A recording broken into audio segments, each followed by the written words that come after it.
El Chino was one of the leaders and the founder of Los Antrax, an armed enforcement group that protected Sinaloa Cartel leader Ismael El Mayo Zambada and his sons. He was arrested on December 30, 2013 at Amsterdam Airport Schiphol in the Netherlands at the request of the United States, which contacted Interpol to arrest him for charges relating to drug trafficking. He was extradited to the US on July 10, 2014.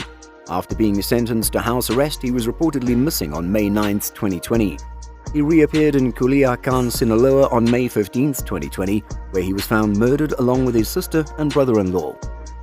Jose Rodrigo Arachiga Gamboa, often referred to by his alias El Chino Antrax, was born in Culiacan, Sinaloa, Mexico on 15 June 1980. Arachiga Gamboa began to work for the Sinaloa Cartel as a bodyguard of Vicente Zambada Niebla, alias El Vicentillo, son of Ismael El Mayo Zambada, until 2008.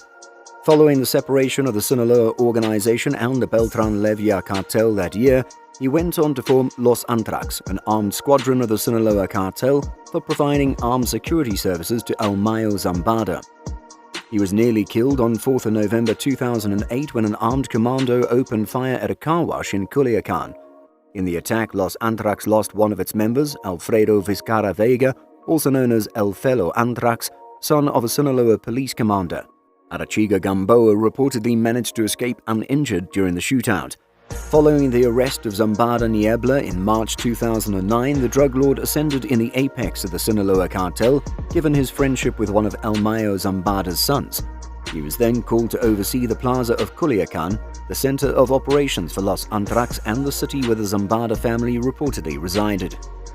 In 2008, he reportedly founded Los Antrax with another drug lord known as René Velázquez Valenzuela, known with the alias Sergeant Phoenix Antrax, Vladi Portillo, the Russian, El Gato Negro, which means Black Cat, and El Taliban, who was arrested by the Mexican army that year and sent to jail in Aguaruto, Sinaloa. Among the first gang leaders to die was Redel Castro, who was killed in a massive shootout in June 2010 with rival members of the Beltran-Leyva cartel in Tubatama, Sonora.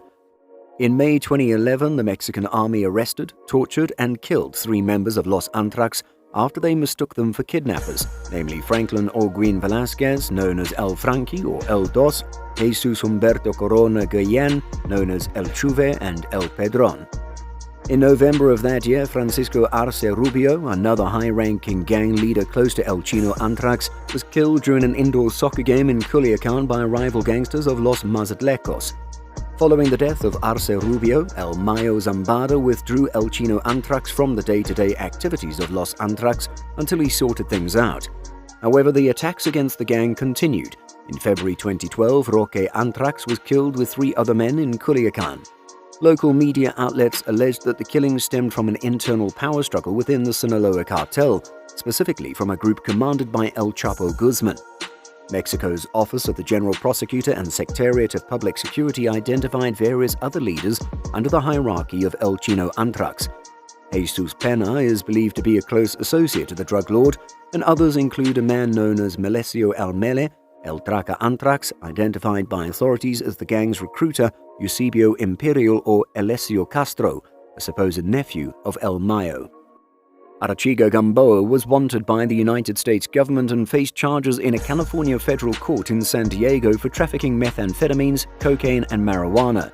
The charge alleged that he conspired with other people to import 500 grams of methamphetamines and 5 kilograms of cocaine to the U.S.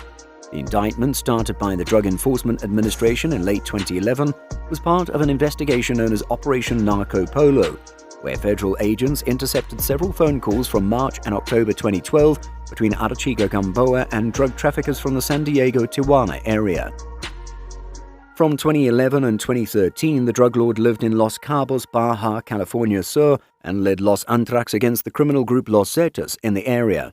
While in Los Cabos, Arachiga Gamboa reportedly ordered the murder of Francisco Rafael Arellano Felix, a former leader of the Tijuana cartel, on 18 October 2013. The PGR revealed that the motive possibly stemmed from Arellano Felix's involvement in money laundering activities and as a message from the Los Antrax to show that they were in charge of organized crime in Los Cabos. On the 3rd of January 2014, the Netherlands Ministry of Security and Justice and the Mexican Embassy in the country confirmed that a 33-year-old Mexican citizen had been arrested by the Dutch police as he arrived from Latin America to Amsterdam Airport Schiphol in the Netherlands using a false name on the 30th of December 2013. Initially, the authorities did not give any details on the identity of the detainee, but an anonymous U.S. federal agent and Mexican local newspapers leaked information to the media that the man was in fact Arachiga Gamboa. The arrest of the drug lord was officially confirmed later that day by the U.S. government. According to officials, Arachiga Gamboa traveled with the fake name of Norberto Siqueiros Garcia, and at the time of his arrest he was carrying an iPhone 5, a BlackBerry Bold, 3 airplane tickets, credit cards from Visa and MasterCard from Banamex, and a Mexican driver's license. Upon his arrest, he was sent to the VUT maximum security prison, as law enforcement managed to identify him through unspecified forensic methods despite the fact that the drug lord had used a fake name to travel, undergone plastic surgery to change his appearance, and altered his fingerprints. Jose Rodrigo Arachiga Gamboa was later found dead inside an abandoned vehicle on a dirt road east of Culiacan. 10 days earlier, he had escaped from federal prison supervision in San Diego. Also dead in the car were his sister, Ada Jimena Arachiga Gamboa, and her husband, Juan Guillermo Garcia, identified as the brother of recently deceased Mexican Congressman Ocasio Garcia Espinoza. The three who were abducted amid a firefight were shot dead, and their bodies showed signs of torture. Known for his luxurious lifestyle, Arachiga Gamboa was arrested at Amsterdam Schiphol Airport on an Interpol warrant in December 2013 and extradited to the United States in July 2014.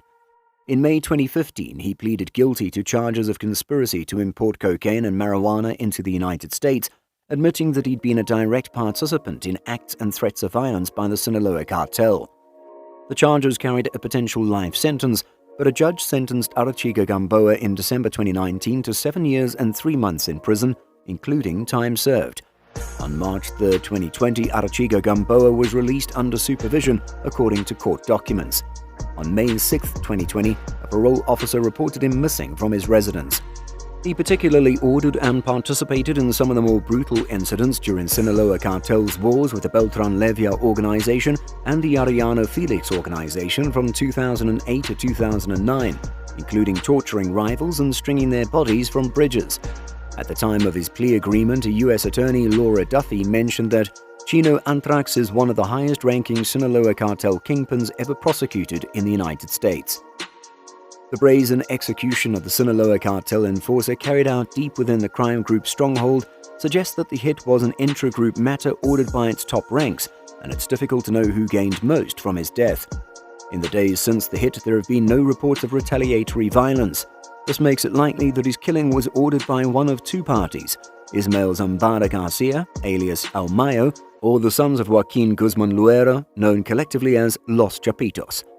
Following the arrest and extradition of Guzman, the Sinaloa Cartel's legendary boss, Zambada and Los Chapitos oscillated between infighting and power sharing, while also weathering attacks from other crime groups. For example, reports mentioned that Zambada did not support the mobilization of gunmen to free Ovidio Guzman from police custody, which resulted in a massive firefight in October 2019. Arachiga Gamboa may have been a pawn in their rivalry. Prior to his arrest, Arachiga Gamboa reportedly had a close relationship with the Zambada family, having grown up with El Mayo's sons in Culiacan. Arachiga Gamboa's long history with Zambada might have made it unlikely that the aging capo would have ordered his death. But the unusually short length of Arachiga Gamboa's sentence suggests that he cooperated with U.S. law enforcement, and El Mayo may have had him killed for his cooperation. On the other hand, Guzman's sons, Los Chapitos, likely had the most to gain from the execution, removing a potential import ally of Zambada. Like and share the video with your friends, and don't forget to subscribe and turn on post notifications.